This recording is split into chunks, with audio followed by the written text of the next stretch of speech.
بسم اللہ الرحمن الرحیم۔ حضرات محترم، میرے بھائی بہنوں اور بیٹیوں، آج میرا جی یہ چاہ رہا ہے کہ حضرت صلی اللہ علیہ وسلم کے اہل بیت کے بارے میں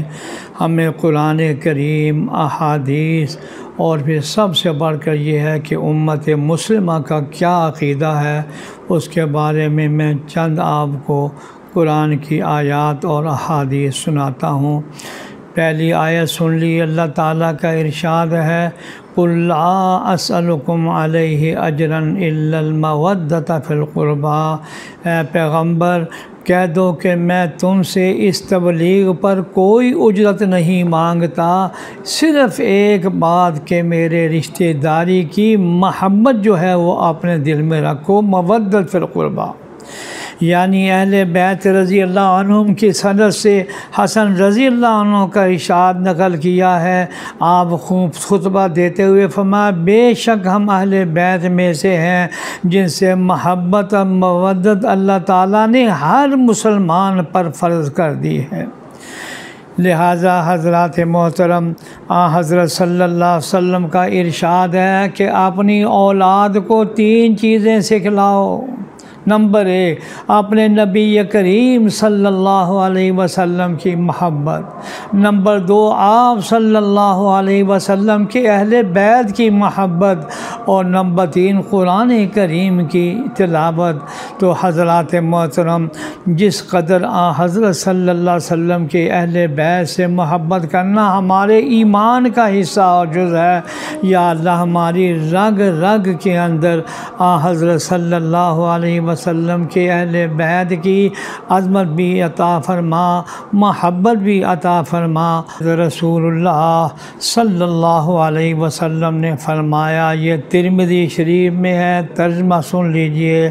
کہ اللہ تبارک و تعالیٰ سے محبت کرو کہ وہ تمہیں اپنی نعمتوں سے نوازتا ہے، اور اس اللہ کی محبت کی وجہ سے مجھ سے محبت کرو، اور میری محبت کی وجہ سے میرے اہل بیت سے محبت کرو۔ یہ ارشاد ہے رسول اللہ صلی اللہ علیہ وسلم کا۔ اور ایک طویل حدیث میں آپ صلی اللہ علیہ وسلم نے فرمایا، اللہ کی قسم، کسی آدمی کے دل میں اس وقت تک ایمان داخل نہیں ہو سکتا جب تک کہ وہ میرے اہل بیت سے اللہ کی خاطر اور میری ان سے رشتہ داری کی وجہ سے ان سے محبت نہ کرے۔ اور اسی طرح ایک دفعہ آپ صلی اللہ علیہ وسلم نے بنو عبد المطلب سے مخاطب ہو کر فرمایا کہ اگر کوئی شخص حجر اسود اور مقام ابراہیم کے درمیان کھڑے ہو کر نماز پڑھے اور روزے بھی رکھے، پھر وہ اللہ تعالیٰ سے اس حال میں ملے کہ اس کے دل میں حضور صلی اللہ علیہ وسلم کے اہل بیت کا بغض ہو، تو وہ پھر جہنم میں داخل ہوگا۔ پھر آپ صلی اللہ علیہ وسلم کا ارشاد عالی ہے کہ جس نے حضرت علی رضی اللہ عنہ سے محبت کی، اس نے مجھ سے محبت کی، اور جس نے علی رضی اللہ عنہ سے بغض رکھا تو اس نے مجھ سے بغض رکھا ہے۔ اسی طرح جناب رسول اللہ صلی اللہ علیہ وسلم نے فرمایا کہ جس نے حضرت حسن اور حضرت حسین رضی اللہ عنہما سے محبت کی، اس نے مجھ سے محبت کی، اور جس نے ان سے بغض رکھا تو اس نے مجھ سے بغض رکھا۔ پھر آپ صلی اللہ علیہ وسلم نے حجۃ الوداع کے موقع پر خطبے میں یہ فرمایا تھا، اے لوگوں، میں تمہارے اندر ایسی چیز چھوڑ کر جا رہا ہوں،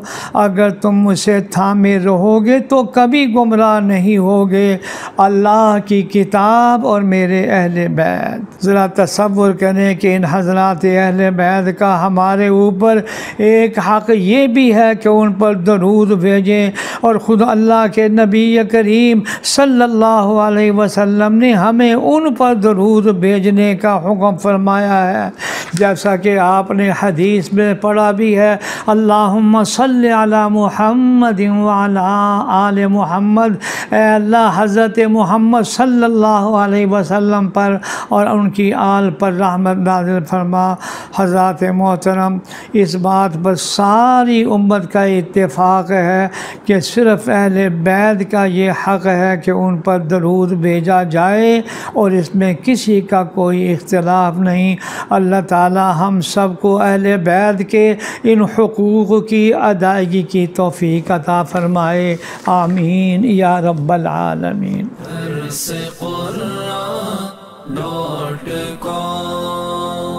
www.darsequran.com